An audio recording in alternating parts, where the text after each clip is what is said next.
Hi there, I'm James Lebeck, and welcome back to the Life After Losses video blog. This is entry 236, Mindfulness That Makes a Difference. Let's be honest, life moves fast.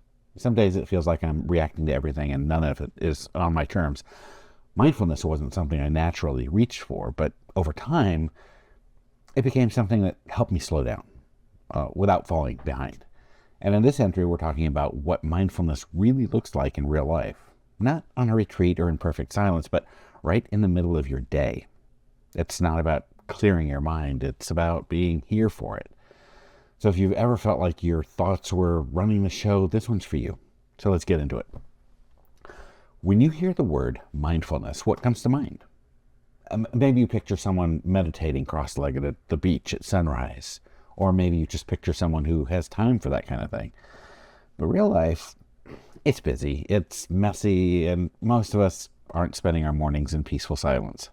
But mindfulness isn't about perfection or stillness. It's about paying attention to this moment, to what's real, and what actually matters.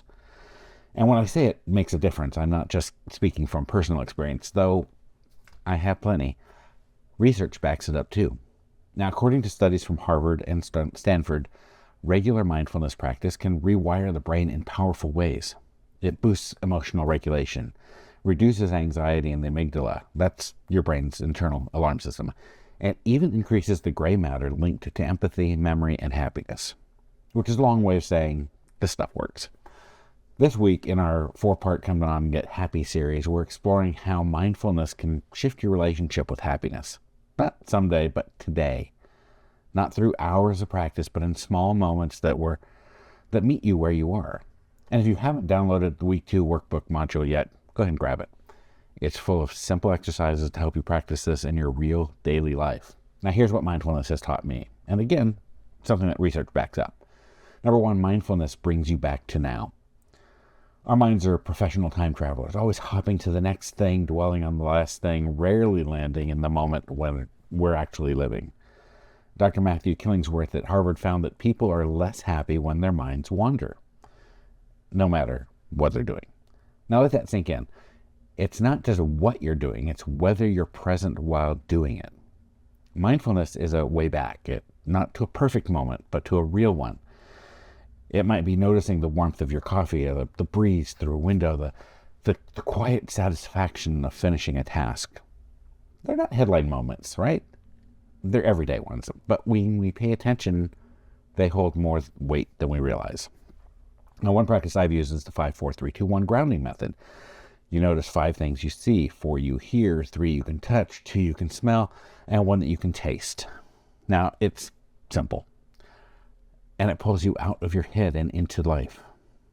Number 2, mindfulness reconnects you to yourself and others. We spend so much of our life performing, meeting expectations, checking boxes, adapting to what's asked of us instead of checking in with what we actually want. But when you create a little space to listen inward without judgment, you start to reconnect with your core values, your real voice, your needs. And that's where real happiness lives.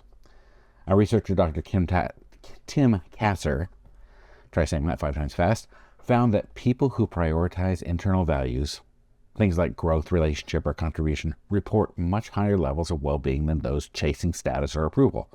That makes sense, right? And mindfulness also improves how we connect with the people around us. When I'm present in a conversation, not planning my response, not scrolling on my phone, I show up differently. People feel seen, and I feel more grounded to the moment. That deep presence builds stronger relationships, which are one of the biggest predictors of long-term happiness. Harvard's 80-year-old study on adult development backs that up. And number 3, mindfulness makes room for gratitude and contentment. And here's the truth. Most of us are taught to want more, bigger, better, next. And there's not anything wrong with ambition, but when you're always chasing the next thing, happiness ends up dangling just out of reach. Mindfulness helps you pause, helps you ask, do I actually want this? Or am I just used to running? And that kind of pause makes room for gratitude, not the forced, be thankful kind, but a real appreciation for what's already here. Dr. Robert Emmons at UC Davis has found that people who practice gratitude regularly report better sleep, stronger immunity, and, you guessed it, higher happiness. It doesn't have to be a list. It could just be letting yourself really enjoy the first bite of a good meal, or noticing how your body healed after something hard, or taking in a moment of beauty without immediately trying to photograph it. Mindfulness helps you see what's already enough. Getting started.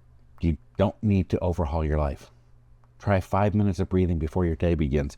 Eat one meal without distractions. Step outside and just be there for 60 seconds. That's how it starts. And if you're following along in the workbook, this week's module offers some guidance, reflection prompts, and simple activities to help you apply this, no matter your schedule. It's about building habits that work in your life. And yes, this is just week 2. There's more to come. I'll be sharing more next week about how we build connection and meaning into this process. And we'll continue inching closer to what I call realistic happiness. Not the glossy version, the kind that actually lasts. But try one of these grounding techniques today. Download week 2 of the Come On Get Happy workbook and stay with me. This journey is just getting started. Thanks for watching.